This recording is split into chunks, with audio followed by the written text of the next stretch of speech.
નમસ્તે વિદ્યાર્થી મિત્રો, આજે 14મા પાઠમાં બાયોગેસ વિશે જોશું. તો સૌથી પહેલાં તો બાયોગેસ એટલે શું? બાયોગેસ એટલે પ્રાણીઓનું છાણ કે કોઈ કૃષિ કચરો કે શાકભાજીનો કચરો અથવા તો સુએજ કચરો, જો એનું ઓક્સિજનની ગેરહાજરીમાં વિઘટન થાય અને એમાંથી ઉત્પન્ન થતા બળતણ વાયુને બાયોગેસ કહી શકાય. તેમાં શરૂઆતના દ્રવ્ય તરીકે મુખ્ય સામગ્રી તરીકે પશુઓનું છાણ લઈ શકાય. તેથી તેને સાદા નામ તરીકે ગોબર ગેસ તરીકે પણ પ્રચલિત છે. આ બાયોગેસમાં 75% મિથેન વાયુ ધરાવે છે, એટલે એનું મુખ્ય ઘટક છે મિથેન છે. ત્યારબાદ હવે આપણે જોઈએ તો જે અહીં આકૃતિ આપી છે એ બાયોગેસ પ્લાન્ટની છે, અને એ બાયોગેસ પ્લાન્ટની આપણે પહેલાં રચના જોઈએ તો બાયોગેસ પ્લાન્ટ ઈંટોનું બનેલું ગુંબજ જેવું માળખું છે. મિશ્રણ ટાંકીમાં ગાયનું છાણ, જે આપણે અહીંયા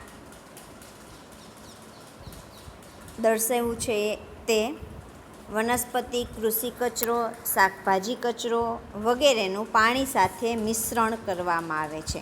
જે અહીંયા રગડો લખેલ છે ત્યાં બધું મિક્સ કરવામાં આવે, અને મિશ્રણ ટાંકીમાંથી આ રગડાને ડાયજેસ્ટર ટાંકીમાં, એટલે ત્યાંથી અહીંયા સુધી લઈ આવવામાં આવે છે. ડાયજેસ્ટર ટાંકી, જે આ ટાંકી છે તે સીલબંધ ચેમ્બર છે. તેમાં ઓક્સિજનની ગેરહાજરી હોય છે, એટલે સીલ કરેલ હોય છે. ત્યાં બિલકુલ ઓક્સિજન મળતો નથી, જેના કારણે ત્યાં અજારક શ્વસન થઈ છાણના રગડામાં રહેલા અજારક સૂક્ષ્મજીવો જટિલ સંયોજનોનું અહીં વિઘટન થાય છે, અને વિઘટનની પ્રક્રિયા થોડા દિવસોમાં પૂરી થાય ત્યારબાદ આ ટાંકીમાંથી મિથેન વાયુ એટલે કે CH4, કાર્બન ડાયોક્સાઇડ, હાઇડ્રોજન અને હાઇડ્રોજન સલ્ફાઇડ વાયુઓ ઉત્પન્ન થાય છે, જેને અહીંયાથી ડાયજેસ્ટરની ઉપરના ભાગની વાયુની ટાંકીમાં આ બાયોગેસ એકત્ર કરવામાં આવે છે, અને ત્યાંથી પાઇપલાઇન થ્રુ તેનો ઉપયોગ કરી શકાય છે. હવે આ ગેસ તો બહાર અહીંયા નીકળી ગયો, જેનો આપણે ઉપયોગ બાયોગેસ તરીકે કરી શકીએ છીએ એ. ત્યારબાદ જે વધારાનો છે તે, એ વધારાનો જે નિકાલ છે એ અહીંથી બહાર કાઢવામાં આવે છે, અને તેનો ઉપયોગ ખાતર તરીકે કરવામાં આવે છે. આ આપણે બાયોગેસ પ્લાન્ટની રચના થઈ. હવે જો તમને એવી રીતે પૂછાય કે બાયોગેસ પ્લાન્ટનો ઉપયોગ અથવા તો એના ફાયદા શું છે, તો આપણે ફાયદા જોઈએ.